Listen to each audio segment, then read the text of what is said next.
Mahendra Singh Dhoni cricket ಕಾರಣಕ್ಕ ಅಥವಾ ಹಣದ ಕಾರಣಕ್ಕ ಇನ್ನೂ IPL ಆಡುತ್ತಿದ್ದಾರೆ.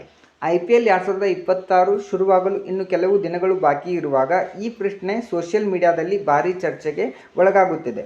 IPLನಲ್ಲಿ ಧೋನಿ ಈಗಲೂ ದೊಡ್ಡ ಬ್ರ್ಯಾಂಡ್ ಆಗಿದ್ದಾರೆ. IPL ಇತಿಹಾಸದಲ್ಲೇ ಅತ್ಯಂತ ದೊಡ್ಡ ಹೆಸರುಗಳಲ್ಲೊಂದು ಮಹೇಂದ್ರ ಸಿಂಗ್ ಧೋನಿ. ಅವರು ನಾಯಕತ್ವ ವಹಿಸಿರುವ ತಂಡ ಚೆನ್ನೈ ಸೂಪರ್ ಕಿಂಗ್ಸ್. ಈ ತಂಡಕ್ಕೆ ಮಹೇಂದ್ರ ಸಿಂಗ್ ಧೋನಿ ಅವರು ತಂದುಕೊಟ್ಟಿರುವ ಯಶಸ್ಸು ಅದ್ಭುತ. 5 ಬಾರಿ IPL ಟ್ರೋಫಿ, ಲಕ್ಷಾಂತರ ಅಭಿಮಾನಿಗಳು ಮತ್ತು ಭಾರೀ ಮೌಲ್ಯದ ಬ್ರ್ಯಾಂಡ್ಗಳನ್ನು ಹೊಂದಿದೆ.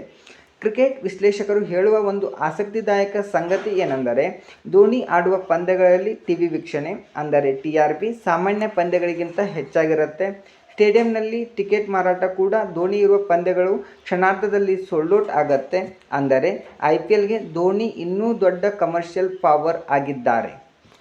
IPL ಪ್ರಸಾರದ ಹಕ್ಕುಗಳ ಮೌಲ್ಯ ಈಗಾಗಲೇ ಲಕ್ಷಾಂತರ ಕೋಟಿ ರೂಪಾಯಿಗಳನ್ನು ದಾಟಿದೆ. ಇದರಲ್ಲಿ ಒಂದು ದೊಡ್ಡ ಕಾರಣವೆಂದರೆ ಧೋನಿ ಮತ್ತು ಕೆಲವು ಸ್ಟಾರ್ ಆಟಗಾರರು.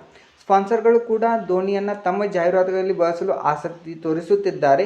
ಹಾಗಾಗಿ ಕೆಲ ಕ್ರಿಕೆಟ್ ವಿಶ್ಲೇಷಕರು ಹೇಳುವುದು ಏನೆಂದರೆ, ಧೋನಿ ಇದ್ದರೆ IPL ವ್ಯೂವರ್ಶಿಪ್ ಹೆಚ್ಚುತ್ತದೆ.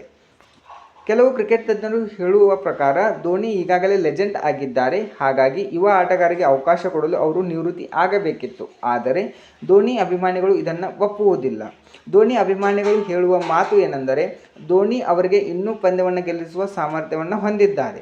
ಇದೀಗ ಮತ್ತೊಂದು ದೊಡ್ಡ ಪ್ರಶ್ನೆ ಏನು ಅಂತಂದರೆ, IPLಗೆ ಧೋನಿ ಅಗತ್ಯವೇ? ಧೋನಿ ಇಲ್ಲದೆ IPL ಇದೇ ಮಟ್ಟದ ಕ್ರೇಜ್ ಇರಬಹುದೇ? ಕೆಲವರು ಹೇಳುತ್ತಾರೆ, ಹೊಸ ಸ್ಟಾರ್ ಆಟಗಾರರು IPLನ್ನು ಮುಂದೆ ತೆಗೆದುಕೊಂಡು ಹೋಗುತ್ತಾರೆ. ಆದರೆ ಹಲವರು ಹೇಳುತ್ತಾರೆ, ಧೋನಿ ಅನ್ನುವ ಒಂದು ಹೆಸರು, ಅದು ಒಂದು ಎಮೋಷನ್. ಅವರಿಲ್ಲದೆ IPL ಸ್ವಲ್ಪ ಖಾಲಿ ಅನಿಸುತ್ತದೆ. ಈಗ ಕೊನೆಯ ಪ್ರಶ್ನೆ, ನಿಮ್ಮ ಅಭಿಪ್ರಾಯವೇನು? ಧೋನಿ ಇನ್ನೂ IPLನಲ್ಲಿ ಆಡಬೇಕು ಅಂತೀರಾ ಅಥವಾ ನಿವೃತ್ತಿಯಾಗಿ ಯುವ ಆಟಗಾರರಿಗೆ ಅವಕಾಶ ಕೊಡಬೇಕು ಅಂತೀರಾ? ನಿಮ್ಮ ಅನಿಸಿಕೆಯನ್ನು ಕಮೆಂಟ್ ಬಾಕ್ಸಲ್ಲಿ ಕಮೆಂಟ್ ಮಾಡಿ.